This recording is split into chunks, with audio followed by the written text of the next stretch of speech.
Hi, it's Dr. Steve Warren at Regenerative Wellness Center. You know, it's sort of amazing all the rumors we hear going around us and the information that's out there. You know, somebody was telling me the other day that this is the first pandemic, or really an episode with a lot of illnesses, that we've had social media. And unfortunately, social media can be good because we get a lot of good information, but it also is bad because a lot of people are spreading information that's not entirely true.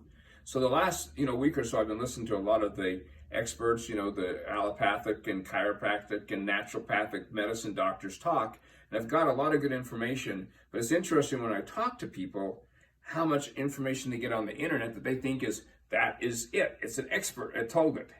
Well, I want to know who the expert is and where they're basing it on, because there's a lot of false rumors out there.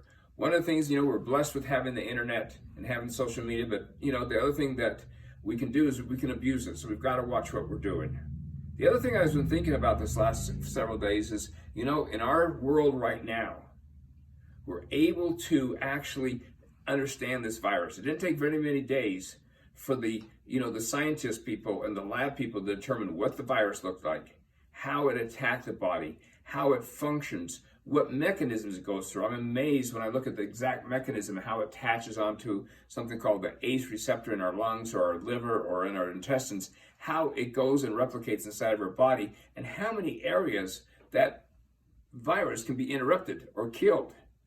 And so by looking at some of the natural products that's out there, some of the pharmaceutical drugs out there, the scientists now are getting a good idea of what can actually kill the virus. And now it's just up to us to try them out, do clinical trials, or to try it on people and get anecdotal information of how it's working so we can make some good decisions. So really blessed. Imagine back in 1918 when the Spanish flu was around, the millions of people that died, they had no idea even what a virus or bacteria was, let alone how to attack it.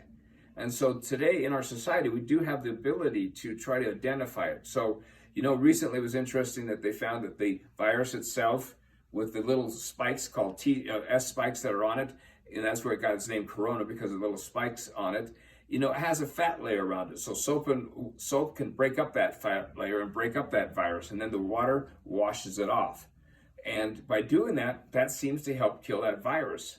We're also finding that virus comes out in a droplet form and stays up in the air for a while before it drops down. Well, in certain areas where it's hot, that virus actually is dropping out faster because it can't stay up there. It loses its water around it and drops out of that faster. And heat and humidity can change it. So there's a lot of environmental factors. There's been studies the last few days just showing how different areas of the world are being impacted a different way, mainly because of temperatures and humidity. So, over the next several days, I'm going to try to talk about some things that we can do to try to impact that virus. Some of the things that I've learned from some of the other experts and scientists, but realize that we've got a lot of good information, and it's out for us now to try to promote that. And last thing is, we always want to be safe, so hand washing, again, is the best. People are wearing masks, but I see the way they take off their masks. Again, just touching their face immediately afterwards, which is not doing them any good. They're taking off their gloves the wrong direction that we're going to talk about. And it can stay on your gloves a lot longer than it can actually on your hands, and it's harder to wash off on the gloves. So there's a lot of things that people are trying to do, but again, they're making it harder. So we're going to try to talk about those few things over this next several days. We're going to talk about foods that can help support your immune system. We're going to talk about some nutraceuticals that can help. We're going to talk about some of these new ideas that have been out in our country for a while. We just haven't applied it to this virus. And so, if you have questions, let us know. We'd love to answer some of your questions for you, and stay tuned for some more information.